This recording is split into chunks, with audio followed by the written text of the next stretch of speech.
para mais uma videoaula da Escola Bíblica Dominical de Jovens da nossa querida CPAD, Casa Publicadora das Assembleias de Deus, a editora e livraria do povo de Deus. Em todo o território nacional, você encontra uma livraria CPAD. Ali é onde você encontra livros, revistas, bíblias, harpas, todo o material evangélico, livros para o seu crescimento espiritual. Aqui em São Paulo, onde estamos, a nova loja da CPAD, o novo endereço da livraria CPAD, é na rua João Tobias, 360, no Belenzinho, na estação do metrô Belém, ao lado do novo templo da Assembleia de Deus, Ministério do Belém. Ali na CPAD, aqui em São Paulo, você procura a Berenice, o Moisés, o pastor Jefferson e toda a sua equipe, e você será muito bem recebido e muito bem tratado.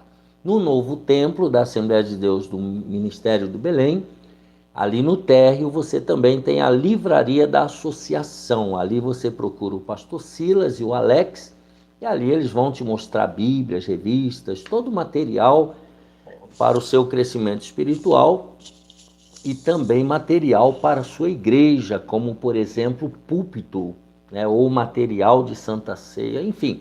Vai até lá, vai ser muito importante. Também a Provix, que é a livraria online do nosso amigo e parceiro aqui do canal, pastor Fernando Andrade. Você compra online na Provix e ele envia lá para sua casa. Então vale a pena também você comprar na Provix e nos ajudar aqui diretamente no canal. E por falar em ajudar, Deus abençoe aqueles que têm mandado o seu Pix, a sua oferta, a sua contribuição. Tá? O Pix é esse número de celular que está aqui embaixo. O DDD é 11 989 15 6905. Faça a sua oferta, Se você tem uma causa, uma luta, um problema, faça um voto com Deus, envie o seu voto. Nós estamos orando por você e Deus te dará com certeza mais rápido a vitória.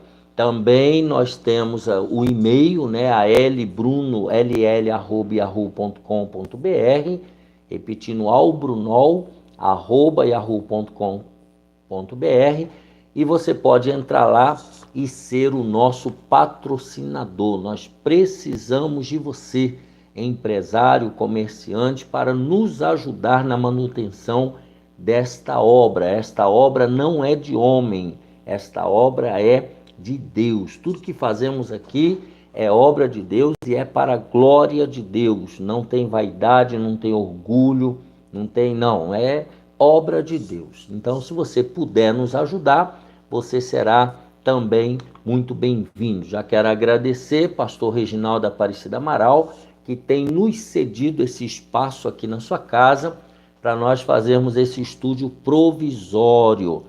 Deus abençoe o irmão Reginaldo e sua família. Já deixa aqui também o seu comentário, o que você está achando da imagem, da fala, do conteúdo. Deixa aqui alguma crítica construtiva, tá bom? É muito importante. Deus abençoe o irmão Reginaldo, também irmão Josué, marido da irmã Marilena, lá da nossa congregação, que tem também feito um trabalho maravilhoso, voluntário aqui, nos ajudando. Deus abençoe e recompense, e todos aqueles que estão direto ou indiretamente nos auxiliando, ora com oração, alguns com orientações, com aconselhamentos. Deus abençoe todos vocês, só Deus para recompensá-los, tá bom? Para terminar, não esqueça, deixa aqui embaixo o seu gostei, se inscreva no canal, compartilhe essa videoaula com o maior número de pessoas, para que elas também sejam abençoadas por Deus. E incentive as pessoas, seus contatos e amigos, a se inscreverem no nosso canal. Isso é muito importante. Nós almejamos alcançar o Brasil e o mundo com a palavra de Deus. Mas se você não se inscrever, se você não incentivar outras pessoas a se inscreverem, isso vai ficar uma tarefa quase impossível, tá bom? Então, nós contamos com a sua cooperação. Estamos na lição de número 10 de jovens, 8 de setembro de 2024. A lição de jovens é do terceiro trimestre de 2024, na Cova dos Leões. Hoje nós vamos estudar, dia 8 de setembro de 2024, com o título Os Impérios Mundiais e a Supremacia do Filho do Homem. O texto principal está em Daniel 7,13. Eu estava olhando nas minhas visões da noite, e eis que vinha nas nuvens do céu um como o Filho do Homem. Resumo da lição: os reinos deste mundo vêm e vão, mas a soberania de Deus é para sempre. Quais são os objetivos desta lição? Primeiro, saber a ocasião e as características da visão de Daniel, dos 4 animais. Segundo objetivo, aprender sobre a interpretação profética do sonho. E terceiro objetivo, compreender como se dará o cumprimento profético nos últimos tempos com o julgamento divino. O texto bíblico está em Daniel, capítulo 7, versículo 3 até o 8, e os versículos 13 e 14. E 4 animais grandes, diferentes uns dos outros, subiam do mar. O primeiro era como leão e tinha asas de águia. Eu olhei até que lhe foram arrancadas as asas, e foi levantado da terra e posto em pé como um homem, e foi-lhe dado um coração de homem. Continuei olhando, e eis aqui o segundo animal, semelhante a um urso, o qual se levantou de um lado, tendo na boca 3 costelas entre os seus dentes. E foi-lhe dito assim: levanta-te, devora muita carne. Depois disto, eu continuei olhando, e eis aqui outro, semelhante a um leopardo, e tinha 4 asas de ave nas suas costas. Tinha também este animal 4 cabeças, e foi-lhe dado domínio. Depois disso, eu continuava olhando nas visões da noite, e eis aqui o 4º animal, terrível e espantoso e muito forte, o qual tinha dentes grandes de ferro. Ele devorava e fazia em pedaços, e pisava aos pés o que sobejava. Era diferente de todos os animais que apareceram antes dele, e tinha 10 pontas. Estando eu considerando as pontas, eis que entre elas subiu outra ponta pequena, diante da qual 3 das pontas primeiras foram arrancadas. E eis que nesta ponta havia olhos, como olhos de homem, e uma boca que falava grandiosamente. Eu estava olhando nas minhas visões da noite, e eis que vinha nas nuvens do céu um como filho do homem, e dirigiu-se ao ancião de dias, e o fizeram chegar até ele. E foi-lhe dado o domínio, e a honra, e o reino, para que todos os povos, nações e línguas o servissem. O seu domínio é um domínio eterno, que não passará, e o seu reino, o único que não será destruído. Glória a Deus. Na lição de hoje, vamos estudar o capítulo 7 de Daniel, que contém a descrição de uma visão profética que ocorreu durante o 1º ano do reinado de Belsassar. Essa visão precede os eventos narrados nos capítulos anteriores do livro e possui um paralelo com o sonho de Nabucodonosor, narrado no capítulo 2, mas com uma riqueza de detalhes que aprofunda nossa compreensão sobre o desenrolar da história mundial e a suprema soberania divina de Deus que permeia todos os eventos. A lição nos lembra de que Deus está no controle de todas as coisas. Essa é uma dos itens aqui. A visão dos 4 animais. Vejamos, primeiro, a ocasião da visão. O capítulo 7 de Daniel descreve uma visão que o profeta teve durante o reinado de Belsassar. Vale lembrar que a partir desta sessão, a partir do capítulo 7, o livro não está redigido de forma cronológica, ou seja, na sequência histórica. Por isso, não é uma sequência do capítulo anterior, não é continuidade. Daniel data a visão no primeiro ano do reinado de Belsassar. Logo, ela ocorreu pelo menos 10 anos antes do banquete que foi mencionado no capítulo 5, onde Belsassar foi julgado e morto, sobre o qual estudamos na lição 8, mencionado no capítulo 5, sobre o qual estudamos na lição da revista, a lição número 8.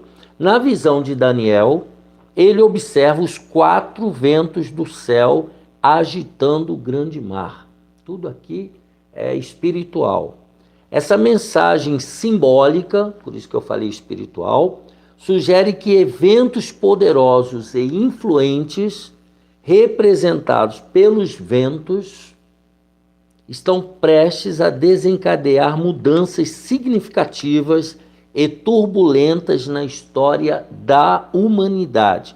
Humanidade aqui simbolizada pelo mar. Então veja, coisas grandes na história que vão acontecer, na história da humanidade. Na Bíblia, a agitação do mar representa a inquietude das nações da terra. Então, há uma inquietação dos moradores da terra, que sabe que alguma coisa está para acontecer. Os 4 grandes animais, vamos entender o que é isso aqui.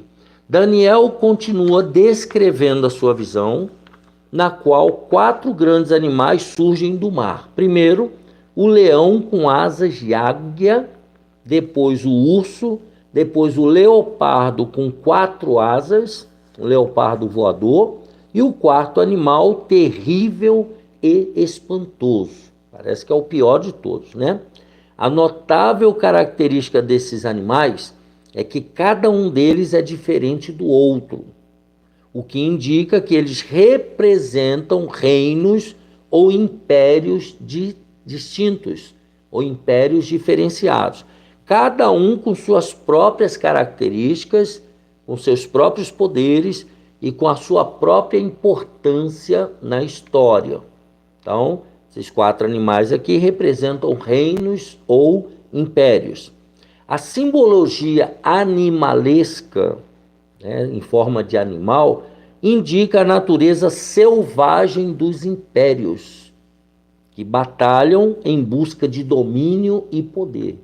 Então, expressa essa selvageria animal. Esses 4 animais representam os reis da terra: o rei da Babilônia, o rei Medo-Persa, o rei da Grécia e o rei de Roma. Representa esses 4 reinados aí. Portanto, profetizando no período do Império Babilônico, Daniel anteviu a sua queda e os governos seguintes. Então, era Deus revelando para Daniel a queda de Babilônia e os governos seguintes que seriam dominados por outros impérios e outros governos. O espanto de Daniel, vejamos. A visão era tão impressionante que deixou Daniel perplexo. Olha que ele estava acostumado com experiências de Deus, experiências sobrenaturais. Apesar de ser um homem sábio e experiente, aquela revelação era profunda e impactante para ele. Ou seja, era algo realmente tremendo. Não importa o quanto tenhamos caminhado na vida cristã, Deus sempre nos surpreende. Quem anda com Deus precisa estar preparado para surpresas maravilhosas. As implicações sombrias para as pessoas da terra e para o seu próprio povo eram mais do que Daniel podia absorver calmamente. Aquilo ali era impactante até mesmo para o profeta Daniel. Contudo, o anjo de Deus estava lá para dar entendimento a Daniel, explicando o sentido do sonho. Então Deus mostra, Deus revela e ele explica. Não se preocupe, você que é cristão, você que é cristã, com as revelações que Deus dá. Ele dá a revelação e ele mesmo dá a explicação. Então você já foi surpreendido por Deus e ficou espantado? Eu já, todos nós, né?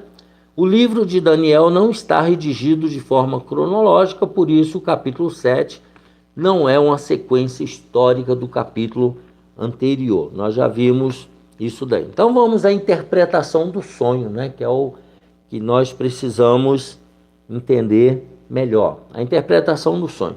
Os reinos deste mundo. O sonho de Daniel guarda relação direta com a estátua do sonho de Nabucodonosor, lá no capítulo 2. O sonho e a visão retratam as mesmas realidades históricas sob perspectivas diferentes. São só maneiras diferentes de enxergar, mas é a mesma coisa. Primeiro, Império Babilônico, que era onde Daniel estava. O leão, animal feroz e régio, ele é considerado o rei das selvas, o rei dos animais, corresponde à cabeça de ouro. E em Jeremias 4 e 7 e capítulo 50, versículo 17, Nabucodonosor é comparado a um leão.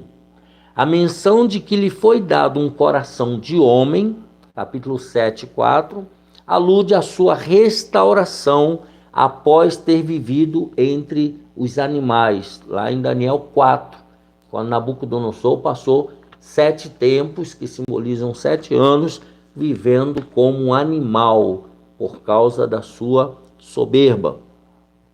Então, ele é comparado a um leão. O segundo, letra B, o Império Medo-Persa, que a gente já viu, Ciro e o rei Dario. O urso que levantou de um lado é retratado como o peito e braços de prata da estátua, correspondendo ao Império Medo-Persa. Esses dois impérios que dominaram o Império Babilônico. A este animal as pessoas diziam: levanta-te, devora muita carne.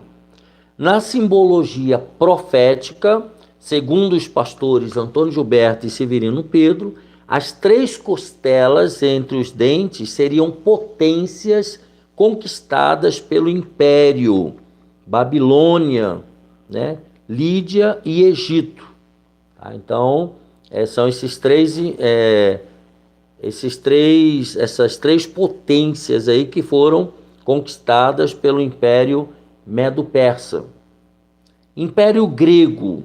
O leopardo com asas correlacionam-se com o ventre e quadris de bronze. Então ele está fazendo aqui a comparação dessa visão com a visão que Nabucodonosor teve da estátua, tá bom? As características deste animal, né, do leopardo voador, representam adequadamente o Império Grego liderado por Alexandre o Grande, que conquistou uma nação após a outra com extrema velocidade, como se ele voasse. Tá? Com a morte de Alexandre o Grande, o império se dividiu em 4 partes, distribuídas entre os seus generais, cujos nomes são Seleuco, Ptolomeu, Lisímaco e Cassandro. Tá? Então, 4 generais de Alexandre o Grande. E a letra D, o Império Romano. O 4º animal despertou a curiosidade de Daniel de maneira singular.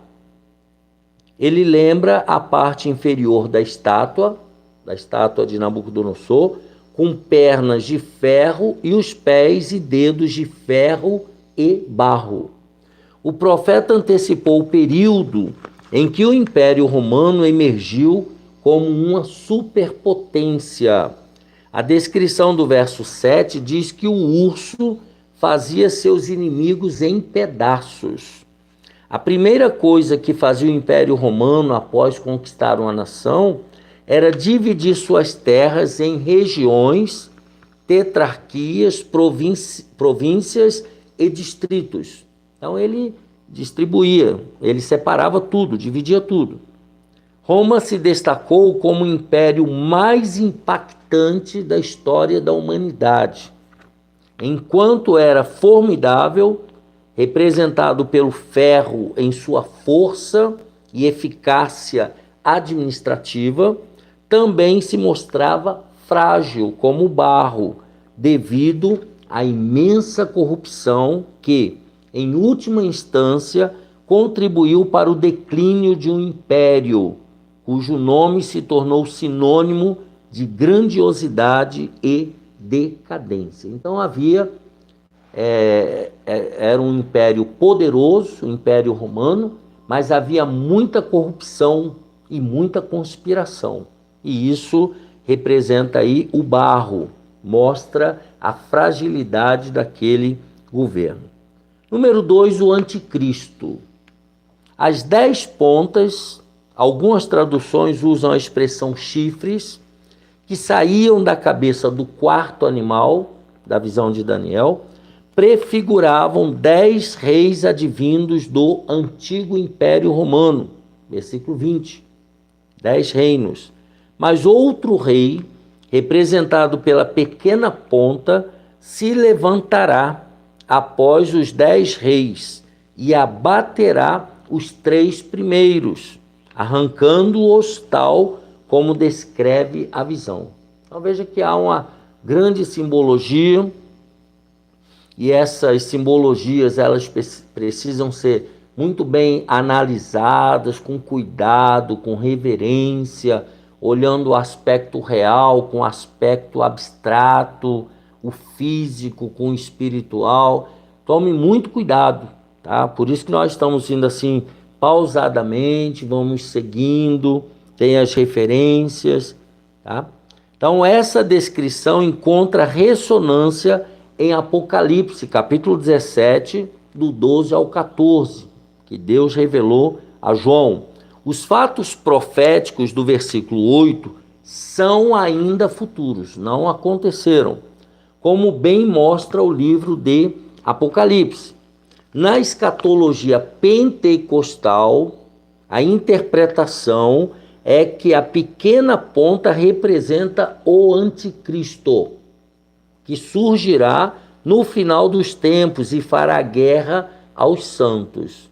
Essa é a nossa interpretação, a interpretação teológica pentecostal. Esse é o homem do pecado, o filho da perdição, que Paulo escreveu na segunda carta aos Tessalonicenses, capítulo 2, versículos 3 e 4. O anticristo será a mais completa personificação de Satanás e o seu mais autêntico representante. Não vai ter outro igual a ele. Porém, se apresentará como se fosse Deus. Ele virá como se fosse o próprio Deus. Será o iníquo. E a sua influência será mundial. E aqui mundial, entre aspas, né? Ele vai influenciar o mundo inteiro. Pois governará sobre todas as nações, Apocalipse 3 e 8. Então, aqui a influência dele literalmente será mundial. Estamos na era da informática, era da internet, enfim, toda a tecnologia propícia para que esse anticristo exerça o domínio literal no mundo inteiro. Antigamente isso não era possível. Quando Portugal dominava, digamos assim, o mundo, ou Espanha, ou Inglaterra, eles dominavam, mas não era plenamente no sentido literal. Eles não conseguiam chegar lá com rapidez, com a velocidade. Hoje não, hoje tem a tecnologia. Então, uma pessoa que está no Japão, ela consegue interagir com o mundo inteiro ao mesmo tempo. Isso era impossível antigamente. Agora não. Tá? Então, não importa o poder dos reinos deste mundo. Deus, ele é soberano, ele está acima de tudo e de todos. Aí ele fala da escatologia pentecostal, né? A ponta pequena é o anticristo, que vai surgir no período da grande tribulação, que ainda virá, e ele fará guerra aos santos. Vamos ao terceiro e último tópico: o reino de Deus e o seu julgamento. Juízo divino. A visão de Daniel mostra que o poder dos animais não é para sempre. O versículo 9 nos diz: foram postos uns tronos e um ancião de dias se assentou. Sua veste era branca como a neve e o cabelo da sua cabeça como a limpa lã. O seu trono, chamas de fogo, e as rodas dele, fogo ardente. Versículo 9. O trono é símbolo de poder, governo e julgamento. Esse é o significado. A profecia nos revela que o juiz supremo neste julgamento é o ancião de dias, que é uma representação de Deus, com cabelos brancos e vestes brancas. O tribunal divino, o tribunal de Deus, apresentado no capítulo 7 de Daniel, revela que Deus julgará a pequena ponta e proferirá o veredito final contra o quarto animal, que representa Roma, versículos 11 e 12. Este é o ponto culminante da visão de Daniel, onde o Altíssimo avalia e julga as más ações, julga a crueldade e julga a maldade das nações deste mundo. Então, há um julgamento presente e futuro para todas as demais nações que estão praticando a maldade, que estão praticando a crueldade, que estão praticando a injustiça. A vinda do Filho do Homem. No sonho do capítulo 2, a estátua colossal foi destruída por uma pedra que depois encheu toda a terra. Agora, no capítulo 7, o animal será destruído e como filho do homem, assume o reino para sempre. A pedra que esmaga a estátua e cresce para encher a terra é comparável à ascensão de Jesus Cristo como o Messias e a promessa de que seu reino se estabelecerá para sempre. O reino do Messias, do Senhor Jesus Cristo, será eterno. Isso significa, então, que os poderes terrenos e humanos são temporários, são passageiros, mas o reino de Deus é eterno e preencherá todo o espaço. O reino de Deus é para sempre. Então, a mensagem central é a supremacia e o domínio duradouro de Deus sobre todas as coisas. Isso renova as nossas esperanças e fé no poder do Senhor Deus. O nosso Deus, ele é soberano. O reino do nosso Deus, ele é eterno. Então, a vinda do Filho do Homem. A grande tribulação. Os versos 24 e 25 apresentam um período específico dos últimos tempos, no qual o anticristo perseguirá o povo de Deus. Estamos falando da grande tribulação. Ele vai falar contra Deus e vai perseguir os seguidores de Deus, representados como os santos, mártires e crentes advindos da grande tribulação, tá? Crentes que se converteram durante a grande tribulação. Além disso, ele tentará mudar leis e regulamentos, está falando do anticristo, possivelmente tentando suprimir a religião cristã e os princípios morais. Esse é o objetivo. Por um tempo e tempos e metade de um tempo, o anticristo terá autoridade no mundo. Ele vai governar o mundo literalmente.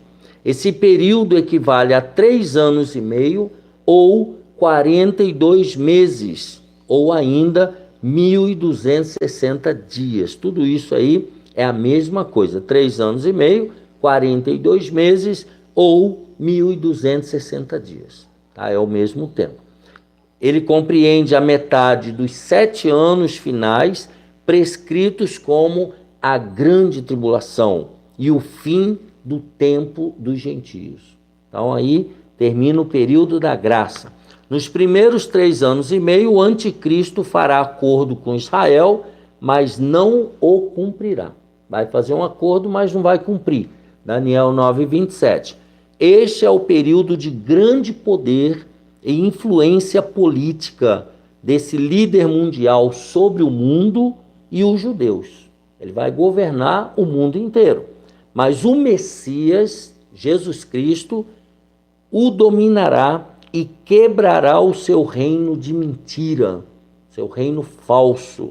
O anticristo será condenado e a plenitude do reino de Deus será estabelecida para sempre. Aí nós já estamos falando do período pós-grande tribulação, o reino milenar. Jesus Cristo vai reinar literalmente em Jerusalém durante 1000 anos.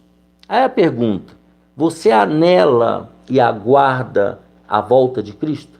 Você está esperando Jesus voltar? A visão de Daniel mostra que o poder dos animais não é para sempre. Os governos deste mundo, representados por esses animais, vão passar. Somente o governo eterno de Deus é que vai permanecer eternamente. Assim, estudamos a lição 10, 8 de setembro de 2024, os impérios mundiais e a supremacia do Filho do Homem. A lição de jovens. Um abraço apertado, deixa aqui embaixo o seu gostei, se inscreva no canal e muito obrigado pela sua atenção e participação. Até o próximo domingo, se Deus quiser.